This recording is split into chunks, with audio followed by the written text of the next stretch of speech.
here with John Henkel from NETGEAR. John? Hey JP, good to see you again. Good to see you too. Thank you for doing that. And NEB 2026, the 10-year anniversary for NETGEAR on the Pro AV side, correct? Absolutely. So people don't remember, but we've been here for 10 years, and some of that's been in broadcast as well. So overall, as a company, NETGEAR's 30th anniversary, that's a lot of years in networking. Yeah. And I was looking to make sure our first products were actually business products. So we've been in business for 30 years and 10 years AV broadcast. So here we are. And it's like, so in NEB, you guys are here, obviously, with the anniversary and everything else. Are there some new products you guys just announced recently here at the show? Good idea. Let's show some new products. Yes. Let's do that. I'd love that. So right over here, follow us over here. And we have it on the turnstile so you can see it all as if you were here. This switch is a new one, not quite shipping yet, coming out in May. We're going to say May-ish. But it's on the price list now. You can back order if you'd like. This is our MSM4340. So that means it's got, well, I'll just go through the specifics here. You can see right from the front, the difference is the Neutrik connectors. We love Neutrik. They were great partners in designing this. So we got 1, 2, 3, 4, 5, 6, 7, 8 ports on the front. And look at this. They're actually pass-through connectors. So they're field serviceable. So if something breaks, which never happens in live production, not at all. Cable doesn't get stepped on or anything. You can replace it in the field, which is awesome. Pop the top, pull it out, and you can buy these at a bunch of different places. Oh, yeah, even on Amazon. Yeah, there you go. Yeah. Have them shipped overnight. And people have been asking for this for a long time, so that's cool. Let me go to the back first. We'll come back to the front. Sure. On the back, you'll notice we have PowerCON connectors. And these are PowerCON True1 connectors. The first webinar we did on this thing, introing it, people asked if they're True1, I guess, and I learned about this.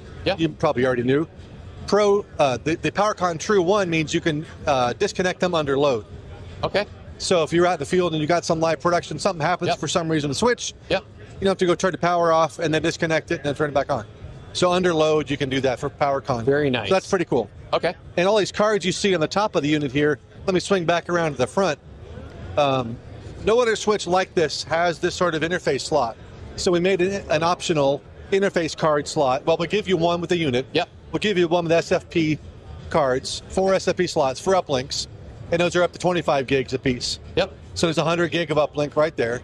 And then if you want copper, great. Here's an Ethernet card. If you want fiber, we have a couple of different optical con fiber. These are quad connectors. So inside, you got these transceivers, and you can put in whatever transceivers you want. You don't have to get them from us. One for single mode fiber, one for multi-mode fiber. Take your pick. And then you have 2 different cards. Those can go in here as well. You can buy one of those as an optional card. So flexible for fiber or copper on the front, the EtherCon on the front, field serviceable, PowerCon in the back. What more could you want? I love it. I love the fact that you're adding some components that you could do, basically replace the field, right? And giving some options, so that kind of eases comes to the pressure points if you got to order it, you got to get something and you're getting ready for production, right? And you're at it. Who hasn't been at an event site where you had like, hey, we need to go order something real quick, right? Make sure we have some redundancy in the, and we forgot something. And you can't go find this stuff at like a Walmart or somewhere. No. There's no local Walmart that's like, hey, do you guys buy? Yeah. That's hard. And so that's very exciting. So in terms of this switch, is there anything else from the software perspective that you guys are talking about here? Yeah, definitely. Well, I'll bring up another switch we have also introduced. Go for it. So another hardware switch first, real quick. It's another switch that is, but this one is a powerhouse. It's got 1,600 gig ports.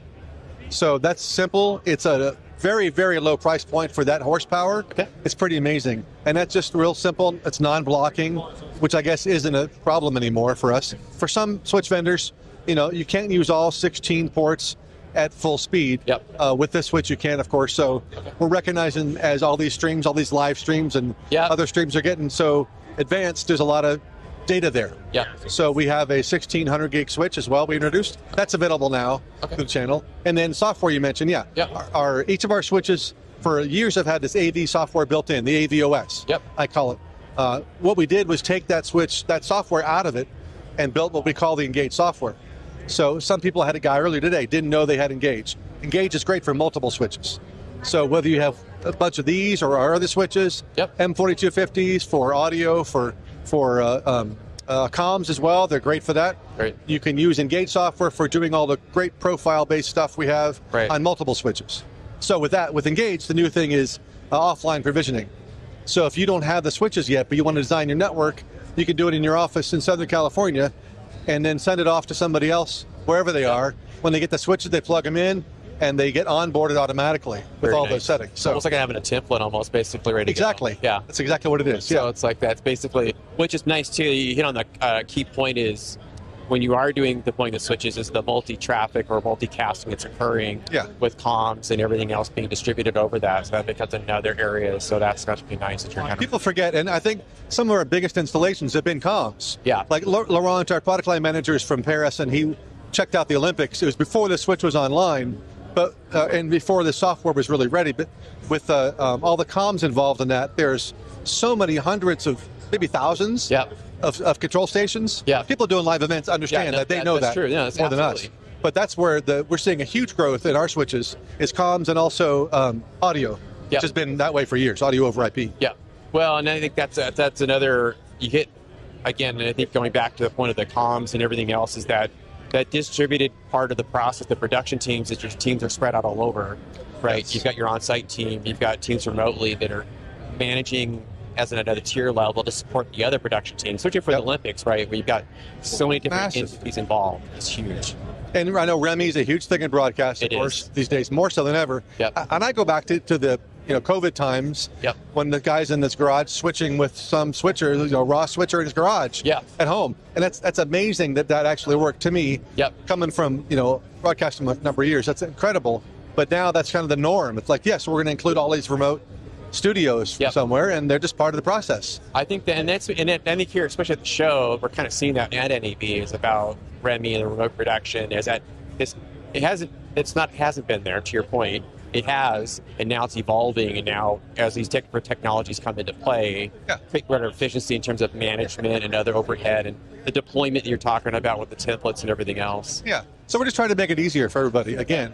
And it's somebody else walking up, have a conversation about, when you try to expand the network, it's not that easy. You go back to a routing switcher or a matrix switcher, and you just had to add a whole new module, or you got to add a whole new chassis and stuff.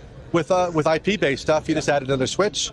And if you want it, encoder or decoder, doesn't matter. It could be asymmetrical. You can add on as you need to. And stuff like this new switch is going to really, I think, make a big difference. So no, absolutely. We'll and the other plus side that I think you guys are working on too, that somebody recently brought up in a call, is not only providing these updates and other software and functionality that you're talking about, but the other nice part for NETGEAR is the education side of it. For those that haven't been exposed to NDI and other technologies, now you've got the whole NETGEAR Academy to get people on board and up to speed.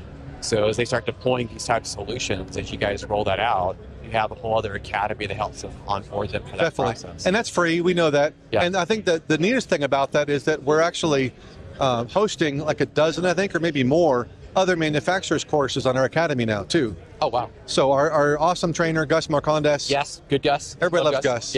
He did a bunch of Dante training before that, so people know him, and he understands all this stuff, certainly more than I do. Sure. But he's designed courses to make sure that's low level, high level, every level of learning, you're going to get something from some of these courses. So that's a free thing. Academy.netgear.com. Got to give the plug. I was going to say, and please do, because I think it's important, because a big part of this in the industry is education, right? And that continuing evolving part of that process of that learning, right? These technologies, as they get simpler to a degree, there's still an education and awareness component that we need to make sure, even for myself.